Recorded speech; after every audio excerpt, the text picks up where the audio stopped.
Salut à tous, c'est Raouf avec vous. Je vous souhaite la bienvenue dans cette première partie qui concerne PHP, ok? On va aborder notamment un SGBD, c'est-à-dire un système de gestion de base de données MySQL. Donc pour ceux qui ne savent pas ce que c'est, donc ne vous inquiétez pas, on aura l'occasion d'aborder ça un peu plus tard, donc patience. Donc, comme j'avais dit, PHP va nous permettre de dynamiser notre site, c'est-à-dire on va pouvoir rajouter un forum, donc une newsletter, un système de gestion de profil. Donc, on va gérer notre contenu, notre site avec, donc, comme j'avais dit, un SGPD. Ok. Donc, PHP est un langage de programmation côté serveur, c'est-à-dire il nous faut rendre notre ordinateur réagir comme un serveur puisqu'on travaille en local. Donc, pour ce faire, vous téléchargez un logiciel. Donc, il y a plusieurs logiciels. Il y a EasyPHP, exemple. Donc, personnellement, moi, j'utilise EasyPHP. Donc, vous le téléchargez. Donc il y a plein de sites qui proposent de télécharger. Donc si vous ne savez pas télécharger un logiciel, donc je vous conseille d'éteindre votre ordinateur et d'aller dormir. Donc vous n'êtes pas fait pour ces vidéos, ok?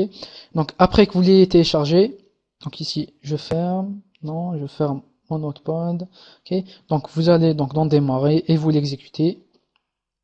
Vous aurez en principe une petite icône avec un grand E pardon, noir. Donc c'est-à-dire que vous avez bel et bien lancé EasyPHP. Vous faites clic droit et vous spécifiez ici web local, ok?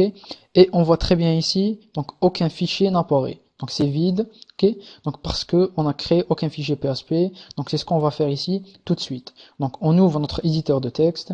Donc pour pouvoir coder en PHP, il nous faut saisir des tags.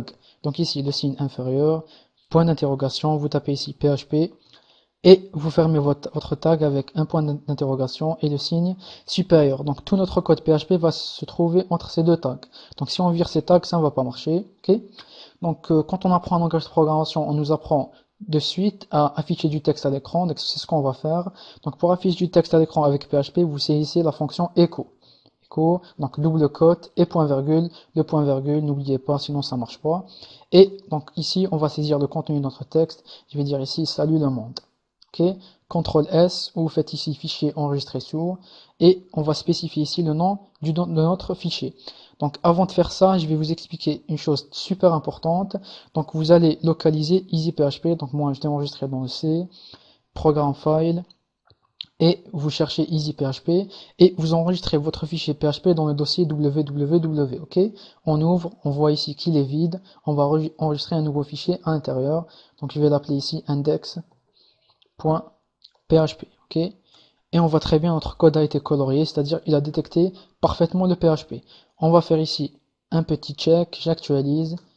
Ici j'actualise, donc ici ça prend un peu de temps. Donc on voit ici parfaitement le salut le monde qui s'affiche, ok.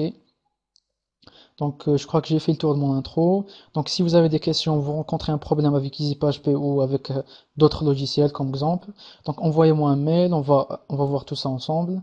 Je vous remercie et on se voit donc dans les prochaines parties.